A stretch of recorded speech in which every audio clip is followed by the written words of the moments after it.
Turkiyaga oila bilan sayohat qanchaga tushadi? Bu savol boshda oddiy ko'rinadi, lekin o'zi aslida juda murakkab. Chunki narx bir necha qatlamdan iborat va ko'pchilik bir qatlamni ko'radi. Bu tur narxi. Qolgan qatlamlar kutilmagan xarajat bo'lib keladi. Bugun men sizga har bir qatlamni ochib beraman va video oxirida siz byudjetingizni aniq hisob-kitob qila olasiz.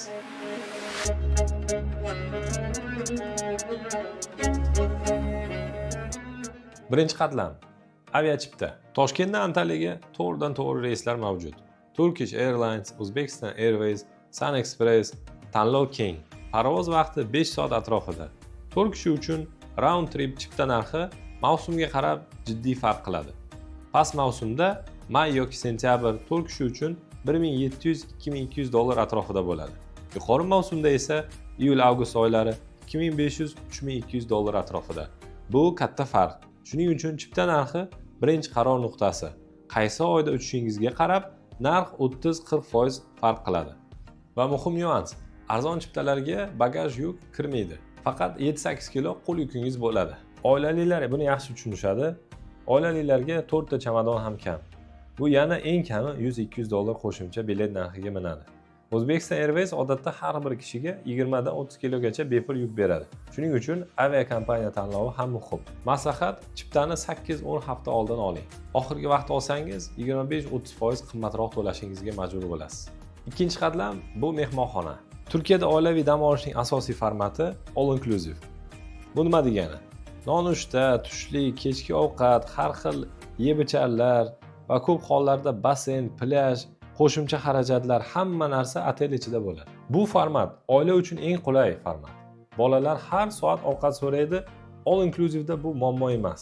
4 yulduzli all inclusive otel 7 kecha oila xonasi past mavsumda 800-1200 dollar butun oila uchun. Yuqori mavsumda 1400-2500 dollar. 5 yulduz yoki ultra all inclusive 2500-4000 dollar atrofida bo'ladi. Endi qaysi shaharligini tanlash qoldi xolos. Alaniya eng arzon narx, lekin aeroportdan uzoq. 2-2,5 soat transfer. Kemer o'rtacha narx, aeroportga eng yaqin 40 minut. Tog'lar yonida, havo sal sovuqroq, oila uchun eng yaxshi variant shu. Sida esa o'rtacha narx, keng plyajlar, tarixiy joy ham bor. Belek premium golf zonali hudud. 5 yulduzli mehmonxonalar juda ko'p, lekin qimmat. Lara Antaliya yonida Grand otellarga boy. Bu ham premium hudud. Oila uchun maslahat, bolalar klubi, animatorlar, basseyn chuqurligi, bu narsalarni tekshiring. 4 yulduzda odatda bor, 3 yulduzda garantiya yo'q. Va yana all inclusive va ultra all inclusive farqini so'rang. Odatda ultra all inclusive'da a la carte restoranlar va qo'shimcha xizmatlar kiritilgan bo'ladi. Endi qaysi oilaga qaysi format mosligini ko'rib chiqamiz. Agar bolangiz kichik bo'lsa, masalan 3-6 yosh va siz xotirjamlikni, sokinlikni xohlasangiz, Kemer sizga juda mos. Aeroportga yaqin, 40 minut, uzoq yo'l yo'q, tog' havosi, sal salqinroq. Bolalar uchun yaxshiroq. Bolalar klubli otellar juda ko'p.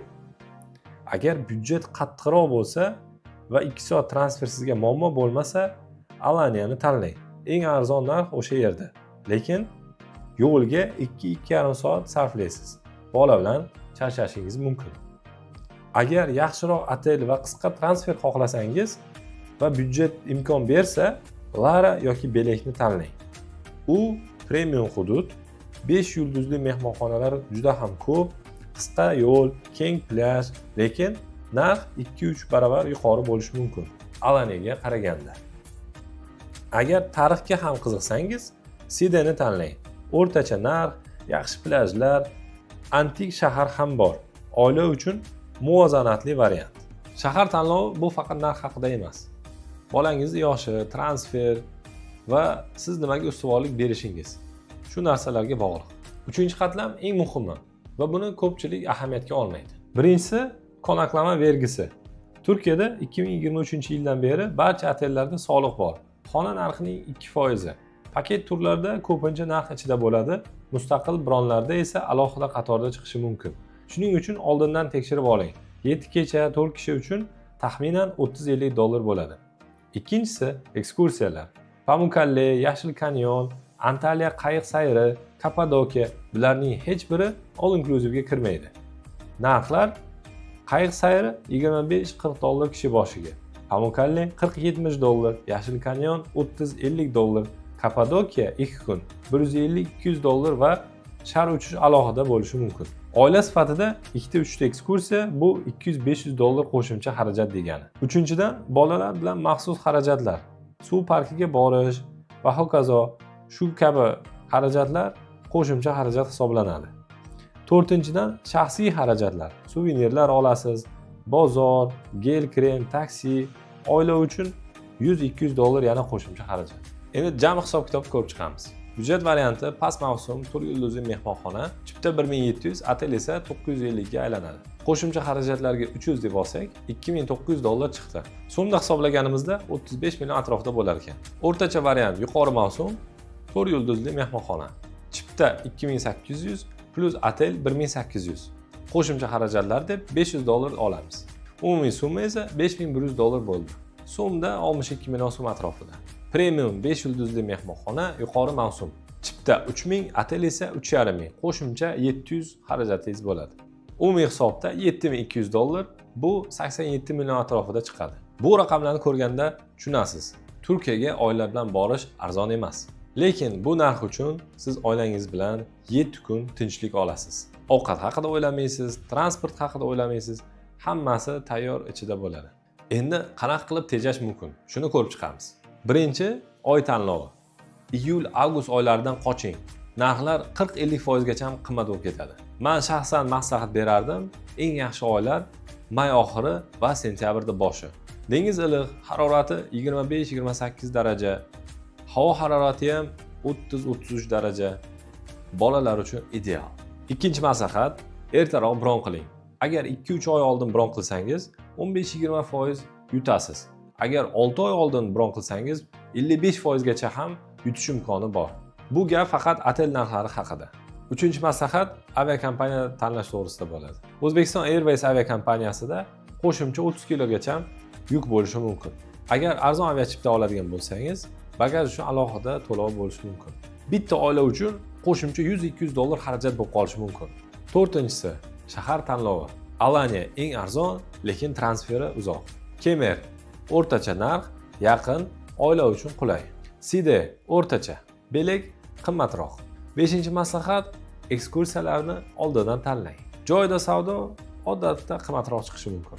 Tur firmadan olsangiz yoki oteldan joyda olsangiz, narxni sal kamaytirish imkoni bor. Demak, Turkiyaga oila bilan 7 kun dam olmoqchi bo'lsangiz, eng arzon 35 million so'mdan, o'rtacha 50-62 million so'm bo'ladi. Premium dam olmoqchi bo'lsangiz, bu 70-90 million so'm atrofida. Bu narxlarni bilsangiz, aldanmaysiz. O'zingiz hisoblay olasiz, qaysi variant sizga mos, o'zingiz hal qila olasiz. Endi siz bu hisobni o'zingiz qila olasiz. Qaysi oy, qaysi shahar, qaysi otel, hammasini o'rganib oldingiz. Endi o'zingiz bemalol qaror qabul qila olasiz. Agar endi o'zingiz rejalashtirib hamma narsani bron qilaman desangiz, bu videodagi ma'lumotlar, tavsiyalar sizga yetarlicha boshlash nuqtasi bo'ladi. Yoki vaqtingizni tejab hamma ishni bitta joyda hal qilaman desangiz, biz aynan shu narsani sizga taklif qilamiz. Chipta, mehmonxona, transfer bitta paketda. Sizni byudjetingizga qarab, moslab tayyor qilib beramiz. Ayrim oilaviy bronlar uchun qo'shimcha chegirmalar ham qilib bera olamiz. Hozirgi shartlarni menejerimizdan so'rashingiz mumkin. Tanlov sizniki. Bizning vazifamiz chalkash joylarda soddalashtirib berish. Taklifimiz sizga qiziq bo'lsa, video ostidagi havola orqali biz bilan bog'lanishingiz mumkin. Video sizga yoqqan bo'lsa, like va obuna bo'lish tugmasini bosishni unutmang. Keyingi videoda Turkiyaning boshqa formatini ko'rib chiqamiz. Bu odatiy Antalya emas, balkim Trabzon, Qora dengiz va tog'lar bo'ladi. Ko'rishguncha.